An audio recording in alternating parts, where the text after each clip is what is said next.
शरारत। किस्त नंबर 2। वो कहता हुआ उसकी तरफ बढ़ा, लेकिन वो बिदक कर पीछे हटी। मैं हंगामा मचा दूंगी अगर तुमने मुझे हाथ लगाने की कोशिश भी की तो, उसने धमकी दी। मिसेज रबी महरोज़ बख्त, ये आपकी भूल है कि मैं आपकी धमकियों में आकर आपको छोड़ दूंगा और अपने हक से दस्तबरदार हो जाऊंगा। मैं ऐसे लोगों में से नहीं, मैं अपनी ज़िद पूरी करना जानता हूँ और बेहतर है आप मेरे साथ सीधी तरह पेश आएँ, वरना मुझे उल्टा पेश आने में भी वक्त नहीं लगता।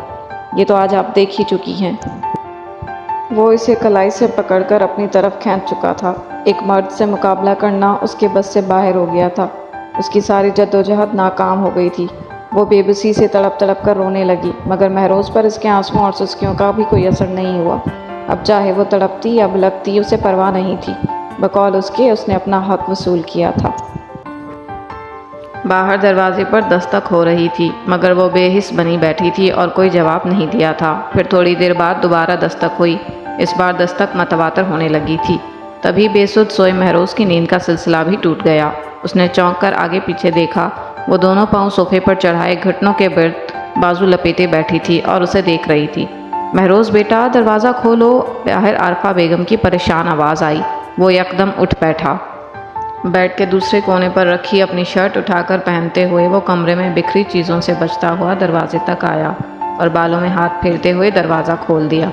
गुड मॉर्निंग मॉम, इसने हमेशा की तरह कहा। क्या बात है, सब खैरियत तो है ना? कब से दरवाज़ा बजा रही हूँ? उन्हें परेशानी हुई।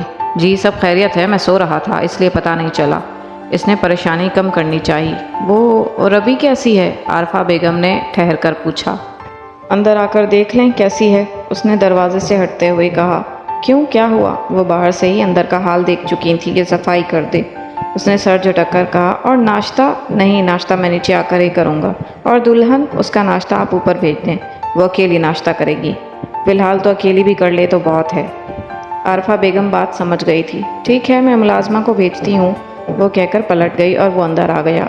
इतनी सहमी हुई क्यों बैठी हो? भूख की वजह से, थकन की वजह से या नींद की वजह से? वो इसके बराबर सोफे पे आ बैठा, लेकिन उसने फिर भी सर नहीं उठाया। ओके यार, ना बोलो, तुम्हारी मर्जी, आज का दिन तुम्हारा है, वो कहता हुआ उसके बालों को छेड़ता उठ खड़ा हुआ और वॉशरूम चला गया। मुलाजमा कमरे में आकर सफाई करने लगी और अंदर ही अंदर हैरान हो रही थी। बेगम साहिबा, आप बेड पर बैठ जाएं, मैं सोफ़ा भी साफ़ कर देती हूँ। सोफे पर फूलों की पत्तियाँ बिखरी थीं, लेकिन इसका पारा हाई हो गया। दफ़ा हो जाओ यहाँ से, मैं आग लगाकर जला दूंगी सब कुछ, वो मुलाजमा पर चिल्लाने लगी। इतने में वो वॉशरूम से बाहर निकला। तुम जाओ, ये काम बाद में कर लेना, इसने मुलाजमा को नरमी से कहा।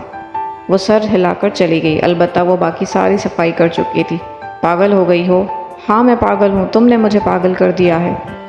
वो काट खाने को दौड़ी। बस सिर्फ 2 दिन में ही, इसने इसे छेड़ते हुए कहा, और वो बेबसी के उस मकाम पर आ गई थी कि बार बार आंसू आ रहे थे। तुमने मुझे मेरे अपनों से दूर कर दिया महरोज़ बख्त, तुम मुझे सबकी नज़रों में गिरा दिया, कहीं का नहीं छोड़ा, वो रोते हुए कह रही थी। मुझे अपनी तरफ माइल तुमने किया था, क्यों मुझे अपनी झलक दिखाई, क्यों राग़िब किया मुझे? वो इसे दोनों कांधों से पकड़कर झंझोड़ते हुए बोला। मुझे क्या पता था तुम इतने कमज़ोर नीयत हो, कोई ज़ुबान ही नहीं। मर्द की नीयत कमज़ोर नहीं होती, इसे औरत कमज़ोर बनाती है, तुम्हारी तरह झलक दिखाकर, अदा दिखाकर। तुमने अगर उस रात वो सब ना किया होता तो तुम्हारी जगह कोई और होती और महरोज़ बख्त की बीवी बनने पर फ़ख्र कर रही होती। जो किया है इसे चुपचाप भुगतो, अपनी गलती का इल्ज़ाम मेरे सर मत डालो। तुम्हारे इस वावेले से कुछ नहीं होगा। गलती करके बिना मानना एक और गलती है तुम्हारी। वो झटके से इसे छोड़कर पीछे हटा।